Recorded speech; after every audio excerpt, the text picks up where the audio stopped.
प्रिय बंधु, आज मैं आपको आकर्षण का नियम बताऊं। इस आकर्षण नियम से ही आपने जिस वस्तु को परमात्मा से मांगा था, जिस व्यक्ति को परमात्मा से मांगा था, वह आपको मिलने वाली है। प्रिय बंधुओं, आज आपके लिए बहुत बड़ी खुशखबरी है। आपके द्वारा परमात्मा से मांगी गई दुआ आपके बहुत ही नजदीक है। जो इच्छा आप यूनिवर्स से मांग रहे थे, वह आपको मिलने वाली है। बिल्कुल सही सुना आपने। जी हाँ, आपकी इच्छा पूरी होने वाली है। इसलिए आपके साथ यह सब कुछ हो रहा है। थोड़ा सा बदलाव हो रहा है, अतः इससे डरने की कोई आवश्यकता नहीं है, बल्कि आपको खुश होना चाहिए।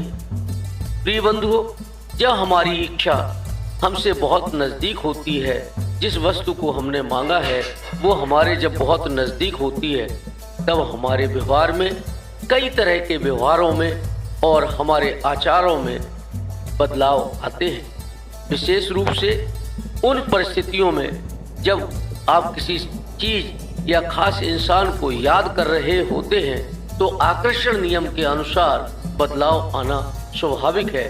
वो व्यक्ति आकर्षण के कारण आपकी ओर खिंचा चला आता है।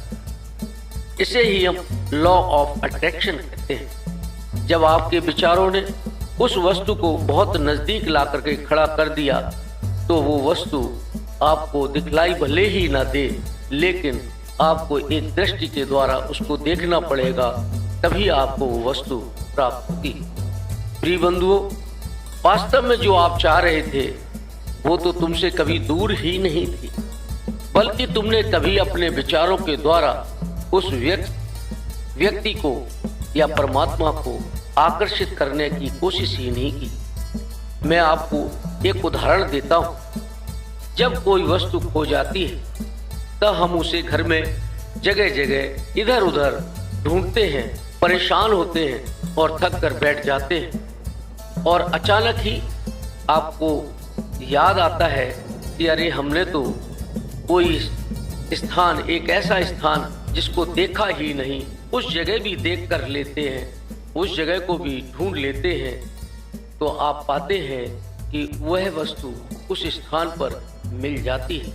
इसी प्रकार से आपके द्वारा परमात्मा से मांगी गई वस्तु अब आपको मिलने वाली है, सिर्फ ध्यान लगाने की आवश्यकता है।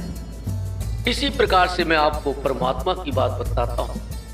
प्रिय बंधुओं, परमात्मा की जगह अगर आप वस्तु को मांग रहे थे, अगर आपने परमात्मा की प्राप्ति करनी चाहिए होती, क्योंकि ये सभी सांसारिक वस्तुएं परमात्मा की ही देन है। जब परमात्मा उन सब वस्तुओं को बनाता है, देता है, तो क्यों ना हम परमात्मा को ही ले लें, समस्त ब्रह्मांड तुम्हारा होगा। तो प्रिय बंधुओं, परमात्मा की प्राप्ति जगह जगह भटकने से नहीं, बल्कि एक स्थान पर बैठकर ध्यान लगाने से।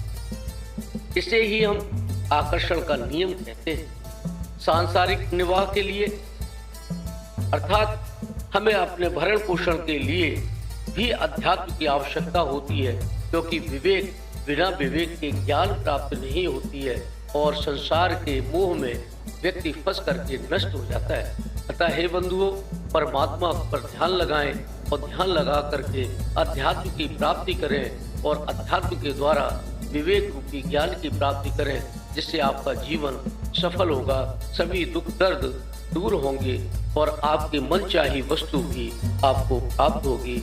मेरे साथ प्रेम से बोलो, जय श्री राधे, जय श्री राधे, जय श्री श्याम।